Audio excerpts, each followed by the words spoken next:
disrespect my means of income, I'll disrupt yours. I am currently in the town I grew up in, working. This shit town is hundreds of miles away from my home. I've been here much longer than I expected, and it's been more miserable of an experience than I could have anticipated. The house I'm at happens to be right next door to someone I grew up with and their spouse. J1 is my childhood acquaintance. J2 is the spouse. This melodrama kicked off 2 nights ago when I went to grab some tools out of my work truck. The truck is an F550 with an 8-panel utility box on it. It's a couple extra deserts shy of 10 tons gross weight. And my tools are how I make my living. I obtained a reverence for quality tools early on because of their ability to provide. I rarely loan them out, but when I do, it's under expressed conditions. The truck has to sit in the driveway as it won't fit in the garage. The edge of the driveway is inches away from the property line shared with J1 and J2's house. They rent the house. I've known S, the landlord of said house, for my entire life. S and I have a very good relationship. Back to the tools. I went out to grab something from one of the panels in the truck when I noticed a uniform extrusion of snow in the bed portion of the truck. I discovered that under the fresh snow was my open double-fold case of all of my priority sockets, wrenches, pliers, ECT. The case itself I made as a project when I went to school for trade certification. The shell is aluminum, the inside is blow-molded plastic I made specifically for those tools.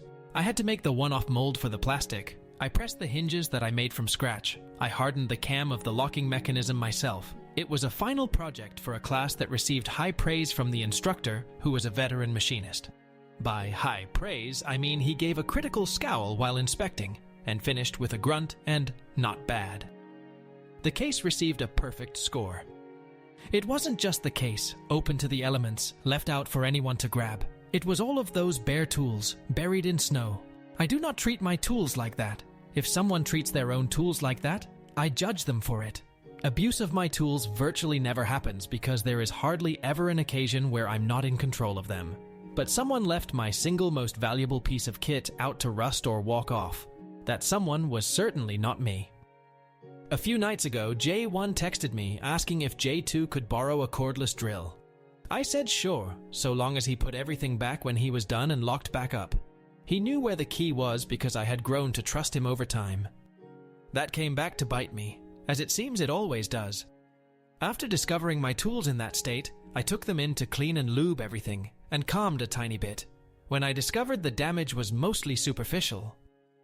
The jury is still out on a pair of digital calipers. I was still fuming over the disrespect though. Yesterday, I decided to do a complete inventory of the truck to figure out if anything was missing. It doesn't take more than a half hour since everything is indexed. There is a hook, clamp, or holder of some kind to keep all of my tools. It's a significant initial investment of time that doesn't take long to recoup. I shave minutes off of my work every day because I don't need to look for things. I know exactly where they are. Once I had my list of missing tools, I headed over to the J's house. Cordless driver, a few bits, 2 batteries, a pry bar, and a 4-spirit level. When J2 answered the door, he was clearly drunk, which was standard for that time of night. He didn't know specifically what he still had, but promised me he'd check in the morning. I informed him that given the state I discovered my tool case in, tomorrow morning wasn't good enough. He advised I quit being a little bitch about the matter, and he'd get to it when he found time. My fury was only bubbling at a light simmer, so I gave him one last chance. I asked him explicitly if he was refusing to give my tools back. He instructed me to self-copulate and forcefully close the door in my face. I could have let it go and just diffuse over time and maybe get my tools back. But that's not something I'm capable of doing in a situation like that. I try to avoid confrontation because I don't back down until the other person loses. It can result in a net loss for me as well, but it becomes about extracting that pound of flesh. It's a character flaw for sure, but I'm aware of it and do my best to mitigate it. Thankfully, this turned out to be far milder than I was prepared for. So the next stage of escalation was one I really wasn't looking forward to. Police.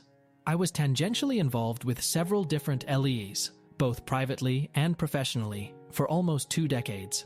My feeling about law enforcement started as a kind of ignorant reverence, which turned to fascination. But over time, through intimate dealings through several facets and several agencies, I developed a profound and righteous contempt for law enforcement. There are otherwise decent people involved, to be sure, But as a whole, there's not a single class of people I hold in lower regard. And J2 required that I involve them, so I called the non-emergency number to dispatch an officer reference theft. Now, I knew perfectly well the cop couldn't do anything, because it was a civil issue, but I had 3 goals. Perhaps recover my property. Maybe J2 would become belligerent and earn himself a sleepover with the local drunks and petty criminals. But primarily, I wanted a call log to reference if I needed to file a small claim against the spouse of a family friend I've known for almost 40 years. The cop showed up within an hour, and I gave him the rundown. He was sympathetic, but explained what I already knew. He still made contact to try to resolve the situation. Kudos. J2 was doe-eyed at the appearance of a cop and was ready to surrender the hostage tools, but J1 was the one that became belligerent, throwing the bits and level off of the deck, all while chastising me for such a betrayal. It turns out J1's dad actually had my driver, batteries, ECT, so they weren't even around to be had. J1 informed me I'd be lucky if they could be found after such a betrayal.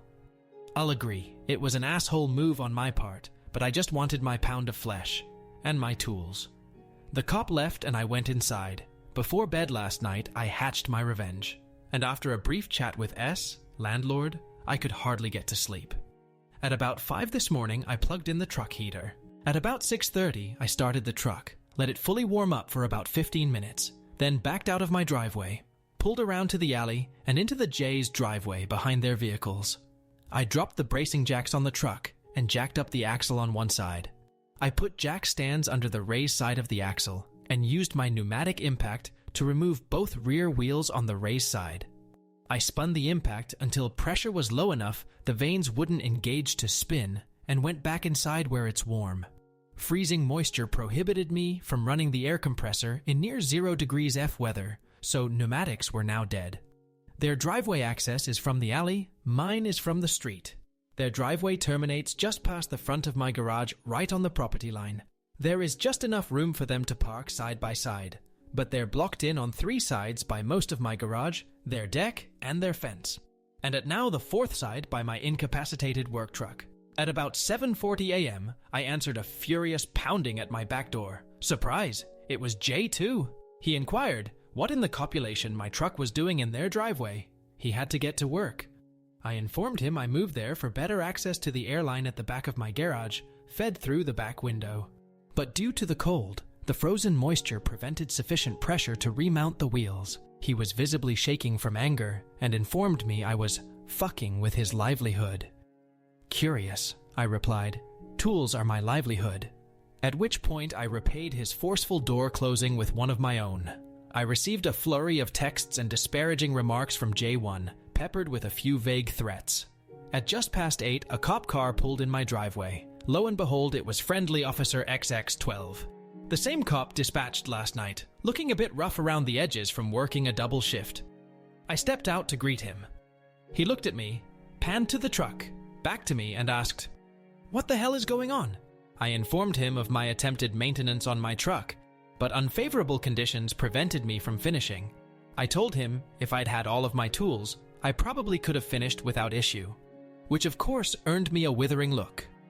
All while J1 was haranguing us with her perception of the law and what exactly needed to happen through the kitchen window. I informed kindly Officer XX12 that I had the property owner's consent before attempting my labors. J1 opined, "It don't fucking matter. She need to give us 24-hour notice. You need to blah blah blah." As it turns out, notice is only required 24 hours before entry of the domicile. No notice is required for external portions of the property. It just so happened that the tools I needed to finish were the tools J1's father still had in his possession. Officer XX12 inquired how far away they were and suggested J2 walk there to get everything if he wanted to make it to work at all today. J1 insisted the officer provide conveyance. He declined, stating again, it was a civil issue. 15 minutes later, I had my tools back. I used the driver to run down all the lug nuts on the wheels, but, of course, used a bar for final torque. As it turns out, the tires weren't leaking, and pressure was within operating range, so maybe unmounting them wasn't entirely necessary. I put my tools away, moved my truck back, and double-checked the surveillance camera on the driveway, just in case. While typing this J, one informed me I now owe them $1 for J2's lost pay. He's salaried. And also $1 for the speeding ticket he got going to work. I can't find words for the amount of vengeful glee I'm feeling right now.